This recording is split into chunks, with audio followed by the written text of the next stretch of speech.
আসসালামু আলাইকুম রহমতুল্লাহ।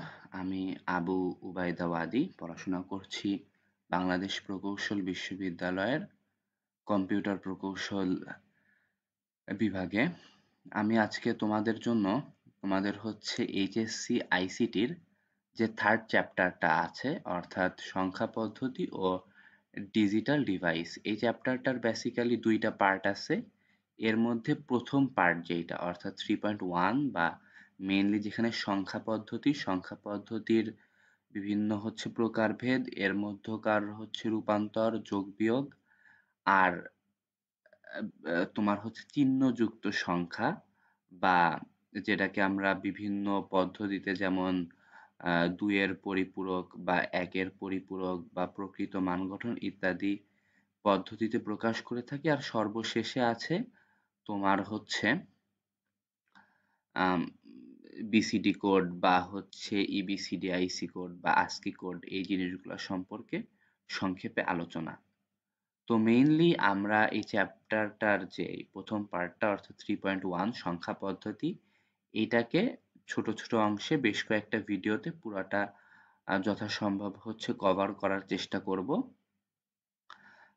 আজকের ভিডিওতে মেইনলি এই চ্যাপ্টারটার যে থিওরি পার্টটা আছে, অর্থাৎ তোমরা যদি বোর্ড বইটা খেয়াল করো দেখবা চ্যাপ্টারটার শুরুতে কিছু হিস্টোরি বা মানে অ্যাকচুয়ালি এই সংখ্যা পদ্ধতিগুলা কিভাবে আসছে সেই সম্পর্কে একটু আলোচনা করা আছে।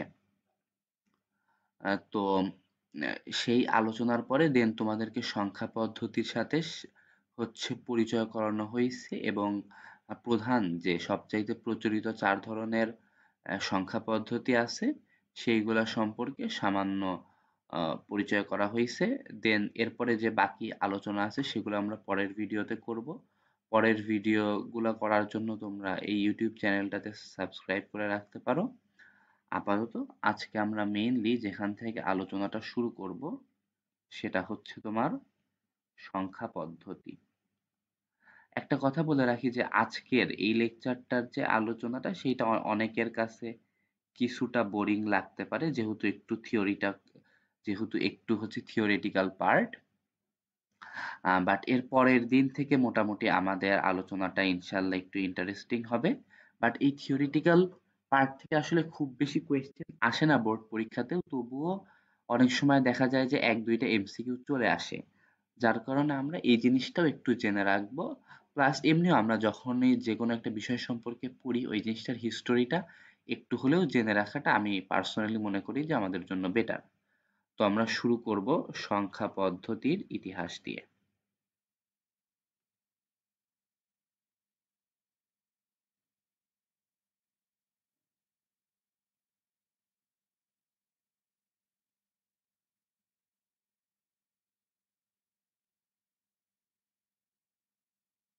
আচ্ছা, দেখো সর্বপ্রথম কথা আমাদের সংখ্যা বা অঙ্ক, এই জিনিসটার উৎপত্তির ধারণাটা আসলো কই থেকে, এই জিনিসটা ফার্স্ট অফ অল বোঝা লাগবে।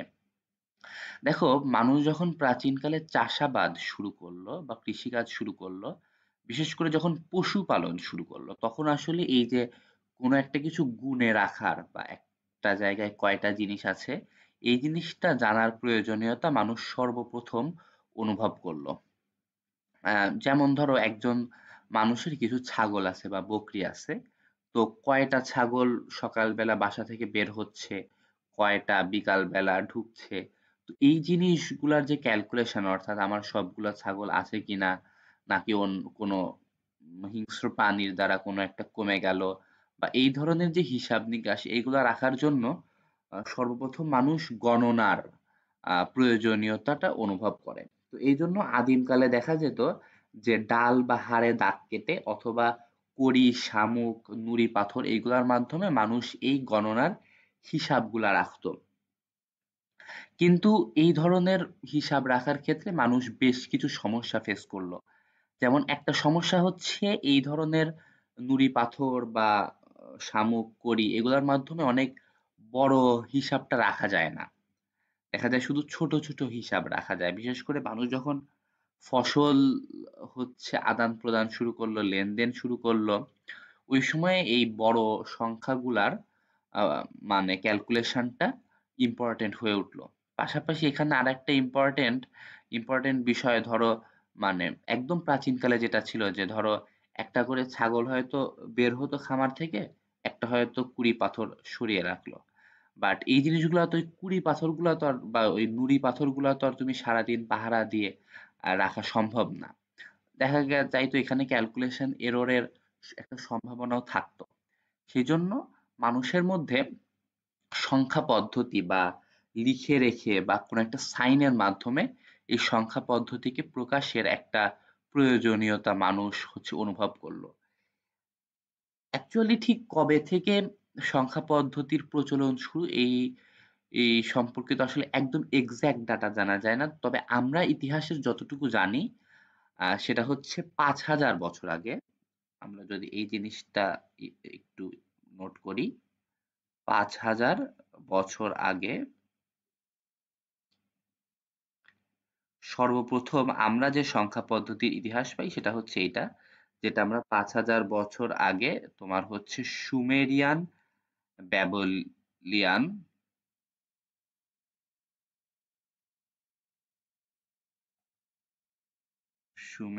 ব্যাবলিয়ান যে সংখ্যা পদ্ধতি, এটার আমরা প্রথম খোঁজ পাই। আরেকটা প্রায় সমসাময়িক সময়ে আমরা মিশরীয় সভ্যতার কথা জানি। সেই মিশরীয় সভ্যতাতেও সংখ্যা পদ্ধতির প্রচলন ছিল। হ্যাঁ, মিশরীয় সংখ্যা পদ্ধতি। এখন এর মধ্যে দেখো সুমেরিয়ান ব্যাবলিয়ান যেইটা ছিল,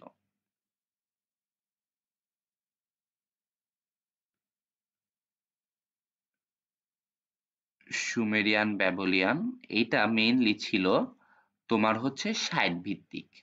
সরি এইটা, হ্যাঁ এটা ছিল হচ্ছে ৬০ ভিত্তিক। ৬০ ভিত্তিক মানে তোমার এখানে ১ থেকে ৬০ পর্যন্ত সংখ্যাগুলা ছিল আরকি। তাহলে এইটা ছিল ৬০ ভিত্তিক। ৬০ ভিত্তিক এবং দেখো এই ৬০ ভিত্তিক সংখ্যা পদ্ধতির হালকা পাতলা প্রচলন কিন্তু বর্তমানেও আছে। ৬০ ভিত্তিক সংখ্যা পদ্ধতির প্রচলন বর্তমানেও আছে। কোন ক্ষেত্রে আছে বলো তো? এই যে আমরা যে টাইম হিসাব করি, দেখবা টাইম গুলা ৬০ এর মানে আমরা ৬০ দিয়ে রাউন্ড করি, অর্থাৎ ৬০ মিনিটে ১ ঘন্টা হচ্ছে বা ৬০ সেকেন্ডে ১ মিনিট হচ্ছে। প্রচলন বর্তমানেও আছে। প্রচলন বর্তমানে আছে বলতে এমন না যে ওই সংখ্যা পদ্ধতিটা আছে, বাট এই যে ৬০ ভিত্তিক তোমার হচ্ছে যে সংখ্যা পদ্ধতি, এইটার হালকা পাতলা প্রচলন বা টুকটাক ব্যবহার আছে আরকি, যেমন সময়ের ক্ষেত্রে। আরেকটা হচ্ছে আমরা যে কোণ হিসাব করি, সেই কোণ হিসাবের ক্ষেত্রেও এই জিনিসটা ব্যবহৃত হয়। আচ্ছা, সুমেরিয়ান ব্যাবিলনিয়ানের আরেকটা জিনিস যেটা মনে রাখবে এমসিকিউ এর জন্য, সেটা হচ্ছে এটার স্থানীয় মান ছিল। স্থানীয় মানের বিষয়টা হয়তো হালকা তোমরা বোঝো, আরেকটু বুঝায় দেই।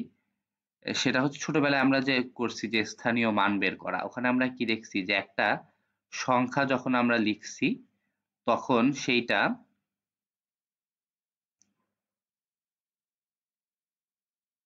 আমার একটু ওখানে সমস্যা হচ্ছিল। আচ্ছা, স্থানীয় মান ছিল। এটার বিষয়টা কি অর্থাৎ আমরা যখন একটা সংখ্যা লিখতাম আমরা দেখতাম যে সর্ববামে আমরা যেটা সর্ব ডানে যেটা লিখতেছি সেটার সাথে ১ গুণ হইতো। এর পরেরটার সাথে মানে তোমার এর পরে বামে যেটা ছিল সেইটার সাথে ১০ গুণ হতো। তারপরেরটার সাথে ১০০ গুণ হতো। অর্থাৎ সংখ্যাটা মানে একটা অঙ্ক সংখ্যা কোথায় বসতেছে এইটার উপরে সেইটার মানটা নির্ভর করতেছে। এটা হচ্ছে তোমার স্থানীয় মান।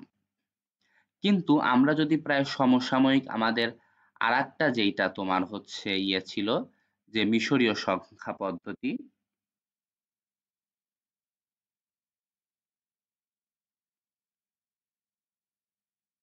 মিশরীয় যে সংখ্যা পদ্ধতি, সেখানে আমরা দেখি যে সেখানে কোনো স্থানীয় মান ছিল না। অর্থাৎ একটা ডিজিট বা একটা অঙ্ক সে আগে বসুক আর পরে বসুক সেটার মান চেঞ্জ হইতো না। হ্যাঁ, মানে বিষয়টাকে আমি যদি স্থানীয় বিষয়টাকে আরেকটু ভালোভাবে বুঝাই, দেখো আমরা ১ লিখলাম আর ১০ লিখলাম। এই এক আর এই এক কিন্তু সেম না,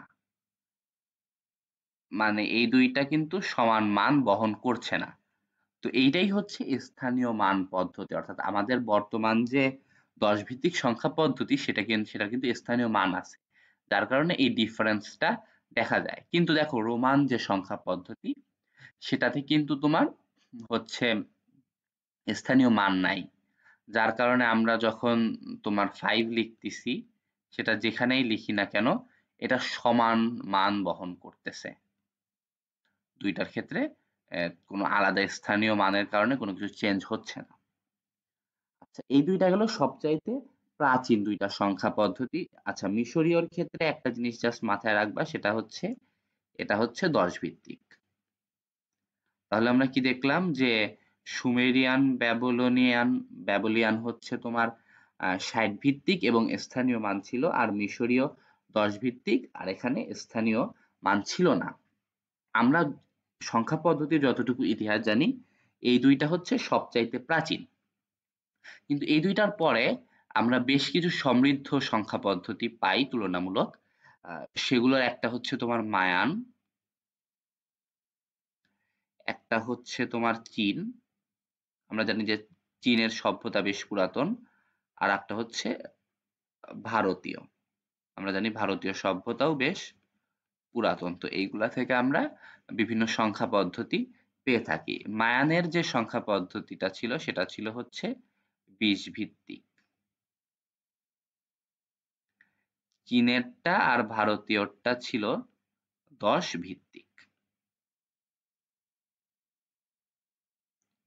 ভারতীয়টাও ছিল 10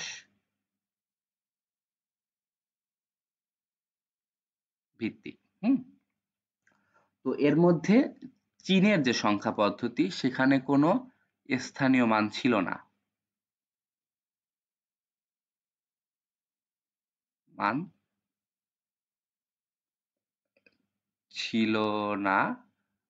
আর এইটায় তোমার স্থানীয় মান ছিল, আমি জাস্ট হ্যাঁ লিখে দিলাম, হ্যাঁ, এটাতেও হ্যাঁ।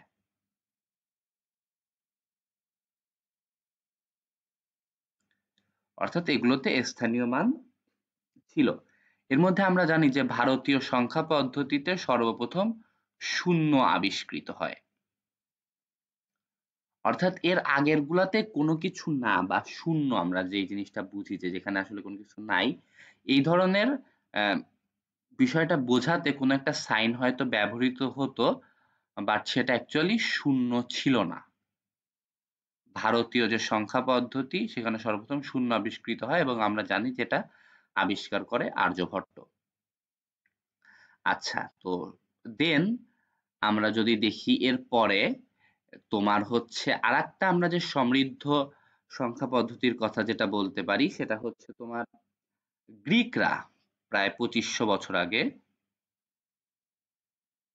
মোটামুটি সংখ্যা পদ্ধতির বেশ ভালো উন্নতি সাধন করে, এবং তাদের সংখ্যা পদ্ধতি কিন্তু ছিল তোমার হচ্ছে স্থানীয় মান ছিল তাদের সংখ্যা পদ্ধতির বেশ ভালো উন্নতি করতে থাকে। কিন্তু এখানে এসে বাদ সাধে হচ্ছে রোমানরা। আমরা জানি যে এই সমসাময়িক সময়ে রোমানরা গ্রিকদের যে অঞ্চল সেটা হচ্ছে দখল করে নেয় এবং সেখানে তাদের শাসন হচ্ছে প্রতিষ্ঠা করে, এবং আমরা জানি যে রোমানদের যেই সাইন গুলা বা আমরা যেগুলাকে রোমান হরফ বলি যার মাধ্যমে তারা তাদের যে সংখ্যাগুলা হচ্ছে প্রকাশ করে থাকে সেগুলো ছিল নন পজিশনাল বা সেগুলোর স্থানীয় মান ছিল না, এবং তারা আসলে মানে সংখ্যা পদ্ধতি যেটা সেইটার উপরে নির্ভরতা কমায় দেয়। তো রোমানদের সময়ে কি হয় যে গণিতের অগ্রগতি থেমে যায় বা সংখ্যা পদ্ধতির অগ্রগতি থেমে যায়।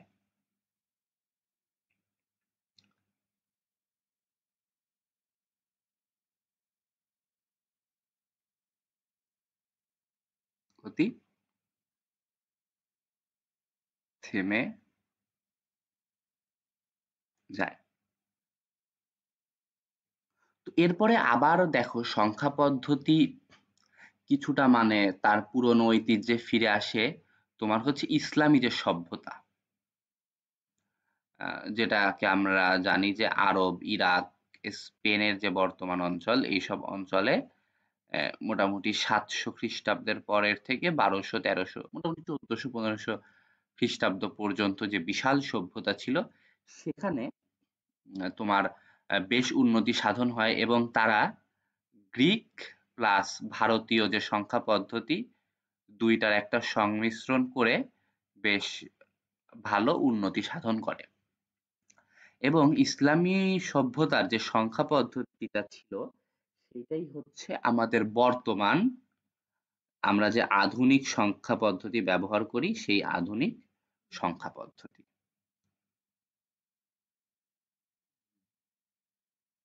অর্থাৎ এটা কিন্তু ছিল কি 10 ভিত্তিক। তো এবং এইটাই তোমার বর্তমান আমাদের যে আধুনিক সংখ্যা পদ্ধতি, সেইটা। তো এরপরে তো আমরা ইসলামিক সভ্যতার পরে তো আস্তে আস্তে ইউরোপীয়দের হাতে আসলো, কিন্তু ওরা মোটামুটি সংখ্যা পদ্ধতিটা সেম রাখলো এবং এরপরে তো আমরা জানি বর্তমানে সংখ্যা পদ্ধতি সম্পর্কে। আমরা যদি বর্তমানে দেখতে চাই যে বর্তমানে সবচাইতে জনপ্রিয় হচ্ছে 10 ভিত্তিক সংখ্যা পদ্ধতি। এছাড়া এর বাইরে কিছু সংখ্যা পদ্ধতি আছে, তার মধ্যে দ্বিতীয় সবচেয়ে জনপ্রিয় আমরা বলতে পারি বাইনারিকে, যেহেতু এটা কম্পিউটারে বর্তমানে ব্যাপকভাবে ব্যবহৃত হচ্ছে। আর মেইনলি আমরা যদি সংখ্যা পদ্ধতির কথা বলতে চাই, তাহলে আমরা যেটা বলতে পারি যে সংখ্যা পদ্ধতি অ্যাকচুয়ালি দুই প্রকার।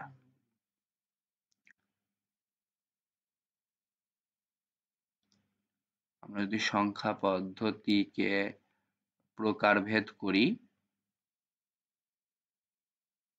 একটা হচ্ছে তোমার পজিশনাল, মানে যেইখানে একটা ডিজিট কোন পজিশনে বসতেছে সেটার একটা ভ্যালু আছে। যেমন কি আমরা বর্তমানে যেসব ইউজ করতেছি, তোমার হচ্ছে বাইনারি, ডেসিমাল, এইগুলা ডেসিমাল, হ্যাঁ, বাইনারি এইগুলা। আর আরেকটা হচ্ছে তোমার নন পজিশনাল, যেটা বললাম যে স্থানীয় মান নাই, অর্থাৎ কোথায় বসতেছে সেটা ম্যাটার করে না। নন পজিশনাল, এটা হচ্ছে তোমার রোমানদের যেইটা। আচ্ছা, তো আমাদের আলোচনা মেইনলি পজিশনাল সংখ্যা পদ্ধতি নিয়ে। পজিশনাল সংখ্যা পদ্ধতি অনেক হইতে পারে, তুমি নিজেও চাইলে একটা হয়তো আবিষ্কার করে ফেলতে পারো, বাট আমরা সবচাইতে প্রচলিত যেগুলা, সেগুলা নিয়ে আলোচনা করব। যেমন সবচাইতে প্রচলিত তো ডেসিমাল, আমরা আমাদের দৈনন্দিন জীবনে যেটা আসলে ইউজ করি। এরপরে দ্বিতীয় সবচাইতে বেশি যেটা ব্যবহৃত হয় সেটা হচ্ছে বাইনারি, যেটার ব্যবহার ইভেনচুয়ালি এই যে কম্পিউটারের যে বিপ্লব, এইটার পরে আরো বেশি বাড়ছে, বিশেষ করে হচ্ছে প্রোগ্রামিং এর যে বিপ্লব সেটার পরে বাড়ছে। এবং কেন আমরা কম্পিউটার বা প্রোগ্রামিং এ বাইনারি ইউজ করি সেটা সম্পর্কে আমরা পরবর্তীতে ইনশাআল্লাহ আলোচনা করব। এর বাইরে আছে তোমার হচ্ছে অক্টাল আর হেক্সাডেসিমাল। এদের ব্যবহার উপরের দুইটার তুলনায় কম হইলেও টুকটাক এখনো আছে। বিশেষ করে আমরা 3.2 র কিছু অংশে দেখব যে অক্টালের কিছু ব্যবহার বা হেক্সাডেসিমালের কিছু ব্যবহার কিছু কিছু তোমার হচ্ছে ডিজিটাল ডিভাইসের ক্ষেত্রে এখনো আছে। এখন পজিশনাল সংখ্যা পদ্ধতির ক্ষেত্রে খুব ইম্পর্টেন্ট একটা বিষয় হচ্ছে এগুলার ভিত্তি কত।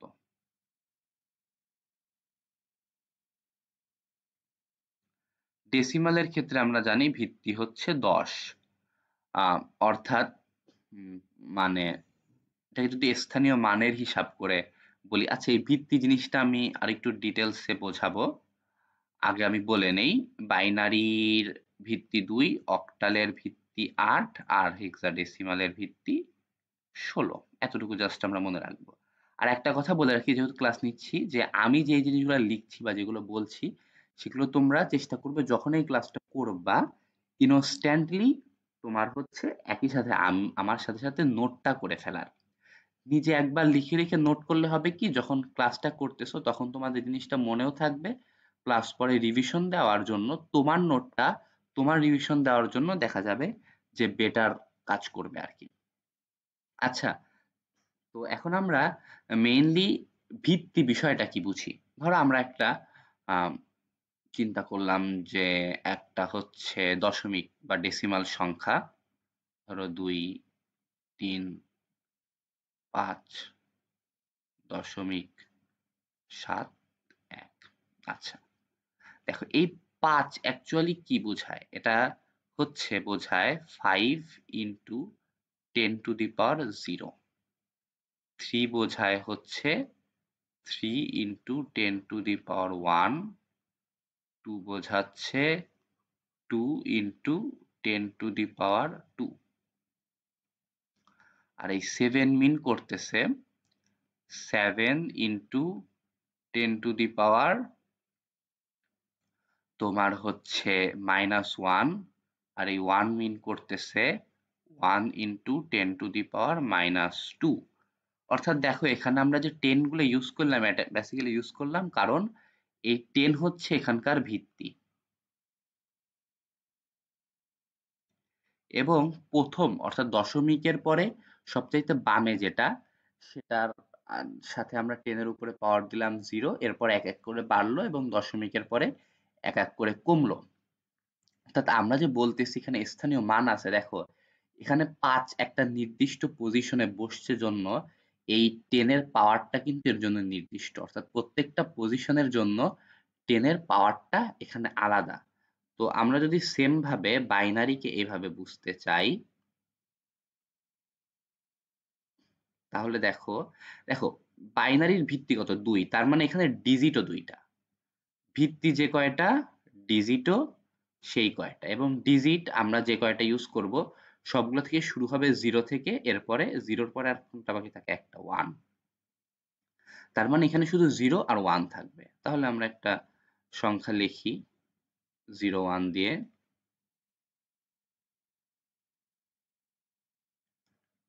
1 1 0।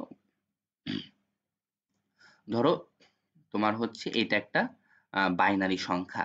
এখন দশমিকের পরে এইটাতে তাহলে কি ভিত্তির পাওয়ার তোমার হচ্ছে 0, এইটাতে কত ভিত্তির পাওয়ার 1।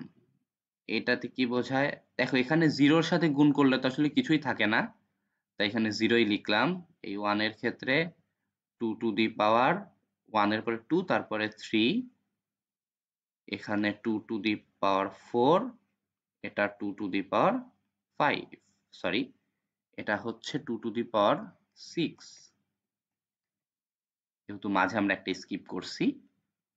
এটা 2 to the power -1, 2 to the power -2, 2 to the power -3। এই জিনিসগুলো কেন করাচ্ছি, দেখো এই জিনিসটা ফার্স্ট অফ অল আমাদের নেক্সট ক্লাস রূপান্তরের ক্ষেত্রে এই বেসিক ধারণাগুলো আমাদের কাজে লাগবে, সেই জন্য আমি এই জিনিসগুলো একটু ডিটেলসে করাচ্ছি।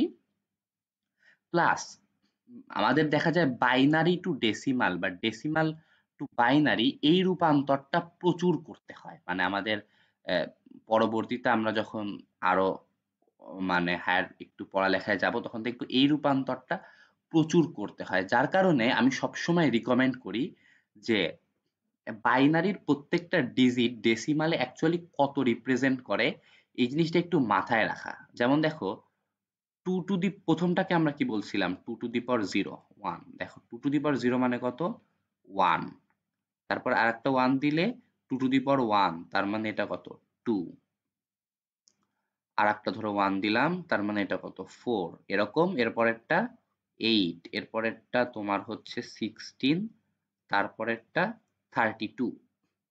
তো ধরো এই জিনিসটা কেন করাচ্ছি, ধরো আমার কাছে একটা র‍্যান্ডম বাইনারি সংখ্যা দিয়ে দিল, আমি এই জিনিসটা জানা থাকলে আমি খুব সহজে এটাকে ডেসিমালে রূপান্তর করতে পারি। যদিও এটা আমি বলি এটা রূপান্তরের ক্লাস না, রূপান্তর আলাদাভাবে ডিটেলসে করাবো, জাস্ট এই শর্টকাটটা একটু জানিয়ে রাখা।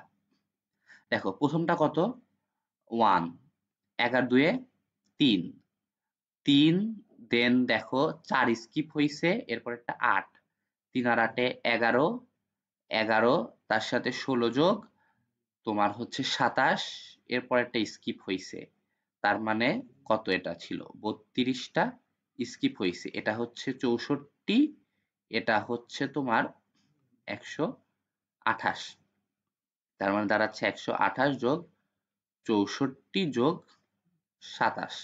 মোটামুটি আমরা সহজ ক্যালকুলেশনেই ডেসিমালটা এখান থেকে বের করে ফেলতে পারবো।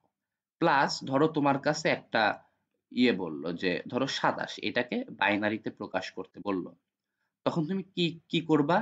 দেখো, ফার্স্ট অফ অল 27-এর চাইতে ছোট তোমার মানে যেই ক্লোজেস্ট এই এই যে একটা, এটাকে কি বলা যায়, যে একটা প্যাটার্ন, এই প্যাটার্নের 27-এর চাইতে ছোট সবচাইতে ক্লোজেস্ট যেটা আছে সেটা লিখে ফেলবো। সেটা কোনটা? সেটা হচ্ছে তোমার 16। আচ্ছা, এবং এইটার ক্ষেত্রে সবসময় 1 বসবে, মানে এটার ক্ষেত্রে সবসময় 1 বসবে, তাহলে 16 চলে গেল। কত বাকি থাকে? 27-এর থেকে 16 বাদ গেলে তোমার বাকি থাকে 11। 8 বসাইলাম, 11 কি 8 এর চাইতে বড় না, তাহলে এখানে 1 বসাবো। ওকে, দেন 4।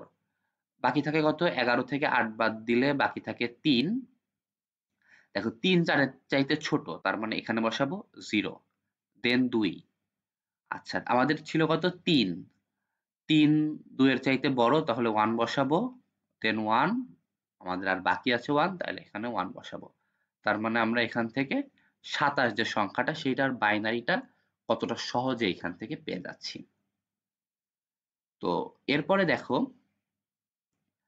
এরপরে তো মেইন দুইটা গেল, ডেসিমাল আর হচ্ছে তোমার বাইনারি। এরপরে আরেকটা আছে হচ্ছে অক্টাল। অক্টালের ডিজিট কয়টা? আমরা জানি অক্টালের ভিত্তি 8, তার মানে ডিজিটও 8টা। ডিজিট বাংলাতেই লিখি 8টা। তাহলে কত? 0 থেকে শুরু করে 7 পর্যন্ত, নরমালি 0 থেকে শুরু করে 7 পর্যন্ত। অর্থাৎ একটা জিনিস মনে রাখবা, অক্টালে কখনোই 8 9 এই ডিজিট গুলা থাকা সম্ভব না, এবং এই বেসিকটার উপরে ডিপেন্ড করে কিছু প্রশ্ন আসে। ঠিক আছে, যেমন ধরো আহ, তোমাকে একটা হয়তো কোয়েশ্চেন এইভাবে দিল যে ধরো 7 7 এর পরের সংখ্যা, এর পরের সংখ্যা 100 কিভাবে? এটা অ্যাকচুয়ালি কিভাবে 7 7 এর পরের সংখ্যা 100 হয়, সেটা হচ্ছে অক্টাল পদ্ধতি। তাহলে এইগুলো সাধারণত খ নাম্বারে আসে। সৃজনশীলের তোমার হচ্ছে খ নাম্বারে সাধারণত এইগুলা আসে। তাহলে যেহেতু খ নাম্বারে আসে, তাহলে খ নাম্বার অ্যান্সার করার প্যাটার্ন কি? প্রথমে এক লাইনে অ্যান্সারটা লিখবো, দেন আমরা এরপরে ডিটেলস লিখবো। তাহলে প্রথম লাইনে আমরা আগে বলে নিব যে এটা অক্টাল পদ্ধতিতে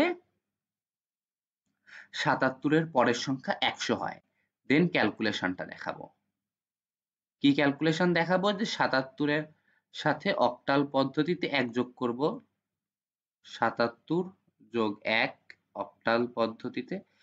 তোমার হচ্ছে ভিত্তিটা নিচে ছোট করে এভাবে দেখানো হয়, দেন ক্যালকুলেশন করে দেখাবো যেটা 100 হয়, 100 না 100 আর কি, অক্টাল পদ্ধতিতে। এই যোগগুলো আমরা আলাদা করে আমরা দেখব, যে বিভিন্ন যেই তোমার হচ্ছে এগুলো আছে সংখ্যা পদ্ধতি, এগুলা যোগ বিয়োগ আমরা আলাদা ক্লাসে দেখবো। এখানে জাস্ট এই খটার অ্যান্সার কিভাবে করবা সেটা দেখাচ্ছি, এই ক্যালকুলেশনটা দেখাবা, দেন বলবা যে অক্টালে 0 থেকে 7 পর্যন্ত ডিজিট হয়, তো এর পরের ডিজিটটা আর এক্সিস্ট করে না, এই জন্য প্রথমে 1 যুক্ত হয় এবং এর পরেরগুলো 0 হয়ে যায়। অর্থাৎ এই যোগের নিয়মটা যখন বোঝাবো, তখন এই জিনিসগুলো আরো কনসেপ্ট ক্লিয়ার হবে, আরো বেটার করে লিখতে পারবা। তো ক্যালকুলেশনটা করে দেন হালকা একটু ব্যাখ্যা লিখলে ইনশাল্লাহ খতে তোমরা একটা ভালো একটা নাম্বার ইনশাল্লাহ পেয়ে যাবা। আর এরপরে আমাদের আর একটা, যে চারটার কথা আমরা বলছি, পজিশনাল সংখ্যা পদ্ধতি, একটা বাকি আছে, সেটা হচ্ছে হেক্সাডেসিমেল।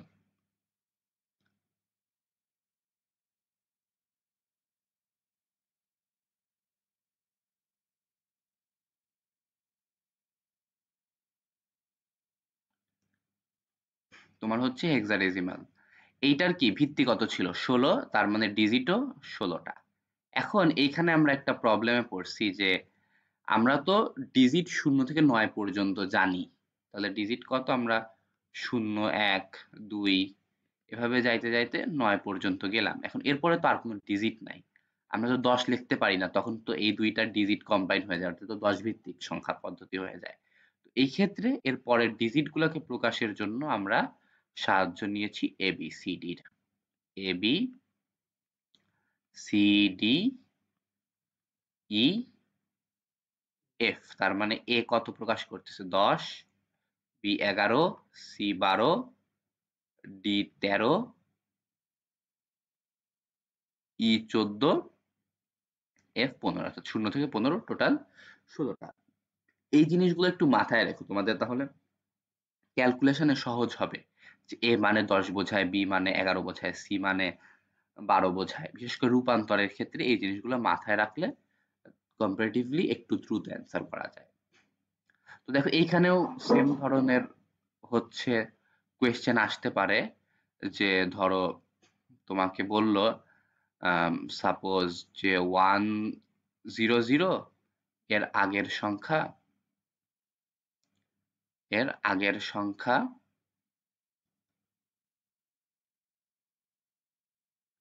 সংখ্যা FF কিভাবে সম্ভবত FFই হয় 100 এর আগের সংখ্যা FF কিভাবে তো সেক্ষেত্রে বলবা যে এটা হচ্ছে হেক্সাডেসিমাল পদ্ধতিতে FF হয় and then 100 থেকে 1 বিয়োগ করে দেখাবা যে এইটা ক্যালকুলেট করলে FF আসে দেন এই বিয়োগটা কিভাবে করছো সেটা হালকা ডিটেলসে লিখে দিবা বিয়োগগুলা কিভাবে করতে হয় এটা ডিটেলস বা পদ্ধতিগুলো আমরা ইনশাল্লাহ পরবর্তী ক্লাসে আলোচনা করব দেন এই জায়গা থেকে আরেকটা যে ধরনের প্রশ্ন হইতে পারে সেটা হচ্ছে তোমার ধরো একটা আমি সংখ্যা বললাম A 9 C 7 একটা সংখ্যা দিয়ে বলল যে এটি কোন সংখ্যা পদ্ধতির সংখ্যা ব্যাখ্যা করো সংখ্যা পদ্ধতির সংখ্যা ব্যাখ্যা করো খ নাম্বারে এই ধরনের এই জায়গা থেকে আসলে মেইনলি আসলে খ নাম্বারের প্রশ্নই আসে তো এই ধরনের যদি কোয়েশ্চেন দেয় প্রথমে কি বলবা আগে এক বাক্যে বলে নিবা যে কোন সংখ্যা পদ্ধতি হেক্সাডেসিমেল জানো কারণ এই ডিজিট গুলো তো অন্য কোথাও থাকতে পারে না এই যে তোমার এ সি এগুলো তো অন্য কোনো আমরা আর অন্য যেগুলো করছি সেগুলোতে তো এগুলা থাকতে পারে না তাই এটা অবশ্যই হেক্সাডেসিমেল দেন পরবর্তী প্যারায় হেক্সাডেসিমেলের সংজ্ঞা লিখবা হেক্সাডেসিমেলের সংজ্ঞা লিখলা দেন ধরো লিখলা তুমি হচ্ছে হেক্সাডেসিমেলের এখানে মেইনলি যে বিষয়গুলো সম্পর্কে লেখা যে এটার ভিত্তি কত ডিজিট কত হ্যাঁ এই ডিজিট গুলা কি কি মোটামুটি ধরো 4-5 লাইন সেকেন্ড প্যারায় মোটামুটি এই জিনিসগুলা লিখে 4-5 লাইন লিখলে তোমার হচ্ছে এই ধরনের খ নাম্বারের কোয়েশ্চেনে ইনশাল্লাহ ফুল মার্ক পাওয়া পসিবল তো এই ছিল হচ্ছে তোমার 4টা সংখ্যা পদ্ধতি এবং এগুলার একদম বেসিক আলোচনা পরবর্তী ক্লাসগুলোতে আমরা এর পরের ক্লাসটাতে ইনশাল্লাহ মেইনলি সংখ্যা পদ্ধতিগুলাকে একটা থেকে আরেকটায় কিভাবে রূপান্তর করা যায় সেই রিলেটেড আলোচনা করব ইনশাল্লাহ আর এর পরবর্তীতে এই 3.1 বা 3.2 পুরাটাই ইনশাল্লাহ আস্তে আস্তে কভার করা হবে তো এই আপডেট গুলা বা কখন কোন ভিডিওটা আপলোড হয় এই আপডেট গুলা পাওয়ার জন্য চেষ্টা করো হচ্ছে চ্যানেলটা সাবস্ক্রাইব করে রাখার তাহলে তোমরা এই আপডেট গুলা পেয়ে যাবা ইনশাল্লাহ খুব দ্রুতই সবগুলা চ্যাপ্টারই আপলোড দিয়ে দেওয়া হবে ধন্যবাদ আসসালামু আলাইকুম